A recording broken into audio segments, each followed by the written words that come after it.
जिसके कहने पर इजराइल में हमास की हैवानियत ने हदें पार कर दी, जिसकी साजिश की खबर इजराइल की खुफिया एजेंसी मोसाद तक को नहीं लगी। आज हम आपको उसकी हकीकत बताने जा रहे हैं और वो कोई और नहीं, यामा सिनवार है, जिसे इजराइल हमास का बिन लादेन यहाँ पर कहा जाता है। और उसी के एक इशारे पर इजराइल में आतंक की ये पूरी इबारत लिखी गई। अब उसे ठिकाने लगाने के लिए नेतन्याहू बेताब हैं।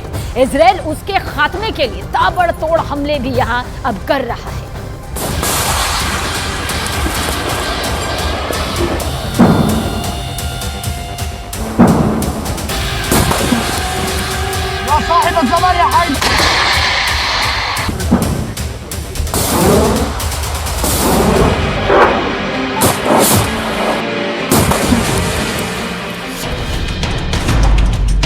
इजराइल का सबसे बड़ा दुश्मन,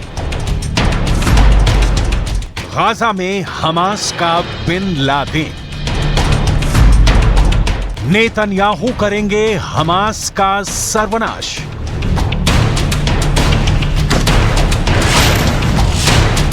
हमास का ये वो चेहरा है जिसे इजराइल अपना सबसे बड़ा दुश्मन मानता है। यही वो चेहरा है जिसने इजराइल पर हमले का ब्लूप्रिंट तैयार किया। यही वो चेहरा है जिसने हमास के आतंकियों को हैवानियत की हदें पार करने की हिदायत दी। इसका नाम है याह्या सिनवार। गाजा पट्टी में जब इजराइल ताबड़तोड़ हमलों को अंजाम दे रहा था और एक एक करके हमास के कमांडरों को मौत के घाट उतार रहा था, उस वक्त बहुत ही बेसब्री से अगर किसी के खात्मे का इंतजार इजराइल की सेना को है तो वो है याह्या सिनवार। याह्या सिनवार वो दिमाग है जिसने मोहम्मद दईफ के साथ मिलकर इजराइल पर हमले का मास्टर प्लान तैयार किया। और ये सब कुछ इतने खुफिया तरीके से किया गया कि दुनिया की सबसे बेहतरीन खुफिया एजेंसी मोसाद को भी भनक नहीं लगी। यहां तक दावा किया जा रहा है कि अपनी इस प्लानिंग को अंजाम देने के लिए सिनवार और दईफ ने ईरान से फंड हासिल किया, लेकिन उन्हें भी मालूम नहीं था कि हमास किस तरीके से इजराइल पर हमला करने वाला है। यही वजह है कि याह्या सिनवार को इजराइल फिलिस्तीन का बिन लादेन कहता है।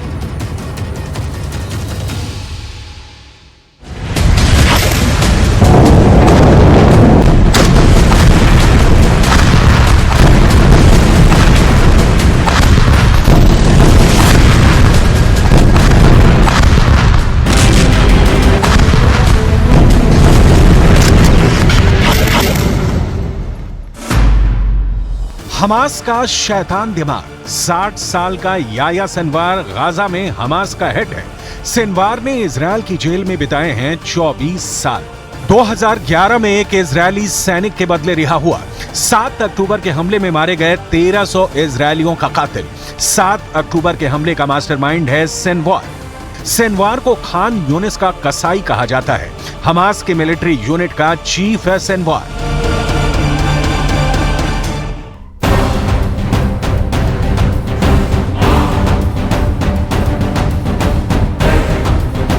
इजराइल पहले ही कह चुका है कि 7 अक्टूबर का हमला इजराइल पर 9/11 जैसा हमला है और इस हमले को अंजाम तक पहुंचाने में जिसका हाथ है वो है याह्या सिनवार। और वो अल कायदा की तरह हमास का बिन लादेन है, जिसे किसी भी हाल में इजराइल ढेर करने की कोशिश में जुटा है। और इसी के लिए इजराइल गाजा में ग्राउंड मिलिट्री ऑपरेशन शुरू करने वाला है। हालांकि कुछ समय के लिए गाजा के कुछ इलाके में युद्ध विराम की घोषणा की गई है, लेकिन उत्तरी गाजा में इजराइल 3 तरफ से हमला करने वाला है। समंदर, आसमान और जमीन से यह हमला कभी भी शुरू हो सकता है और इजराइल किसी भी हाल में उस शख्स को नहीं छोड़ने वाला जिसने इजराइल पर इतने बड़े हमले की साजिश रची।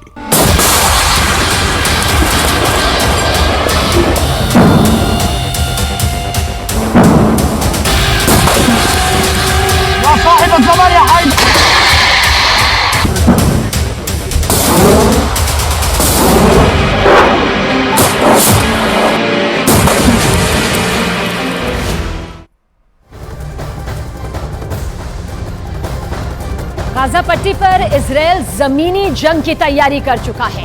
हमास को जड़ से उखाड़ फेंकने के लिए इजराइल की फौज पूरी तरह तैयार है। लेकिन इस बीच अमेरिका के राष्ट्रपति जो बाइडेन के एक बयान ने इजराइल को सख्ते में डाल दिया। उन्होंने इजराइल को चेताया कि गाजा पर कब्जा इजराइल की एक बड़ी गलती साबित हो सकती है।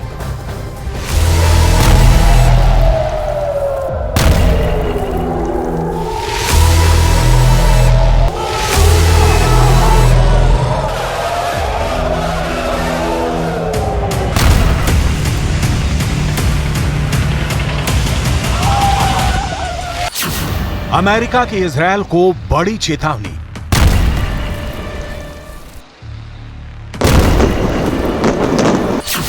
गाजा पर कब्जा ना करने की सलाह।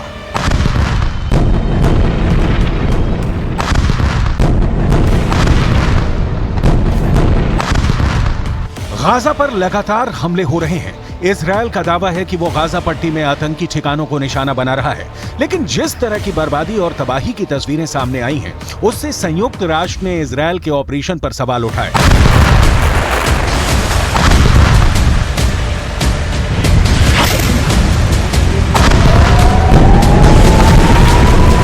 लेकिन यूरोपियन यूनियन और अमेरिका इजरायल के साथ खड़े रहे।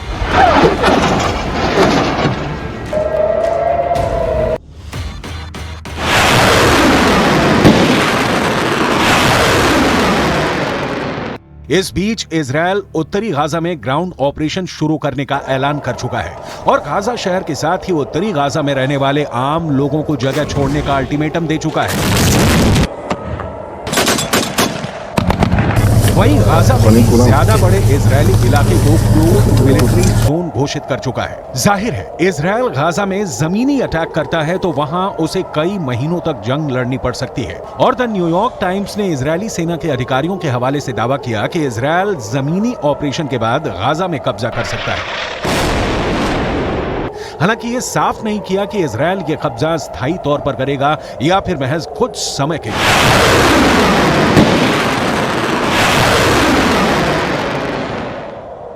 इजरायल के समर्थन में खड़ा अमेरिका बार बार कह रहा है कि वो इजरायल में यहूदियों पर हुए क्रूर हमले और हैवानियत के खिलाफ लड़ने के लिए भी तैयार है। लेकिन जब बात गाजा में जमीन पर कब्जा करने की आई तो अमेरिका ने सुर बदला और इजरायल को चेतावनी दे डाली। अमेरिका के राष्ट्रपति जो बाइडेन ने साफ कर दिया है कि गाजा पट्टी पर इजरायल के कब्जे का वो बिल्कुल समर्थन नहीं करते। हालांकि उन्होंने इस बात को भी स्वीकार किया कि हमास का पूरी तरह से खात्मा होना चाहिए, मगर उसके लिए गाजा पट्टी पर कब्जा करना गलत होगा।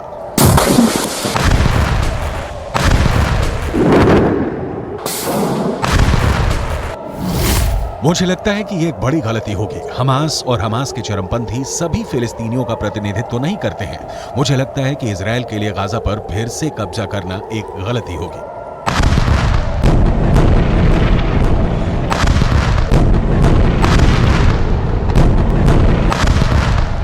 असल में अमेरिका के राष्ट्रपति जो बाइडेन से एक इंटरव्यू के दौरान गाजा पर इजरायल के कब्जे पर सवाल किया गया, जिस पर उन्होंने इजरायल को चेताया कि गाजा पर कब्जा उसकी बड़ी गलती हो सकती है। हालांकि इजरायल का दावा है कि उसका गाजा पट्टी पर कब्जे का कोई इरादा नहीं है। यूएन में इजरायल के राजदूत ने बयान दिया जिसमें उन्होंने बताया कि उनका गाजा पर कब्जा करने का कोई इरादा नहीं है।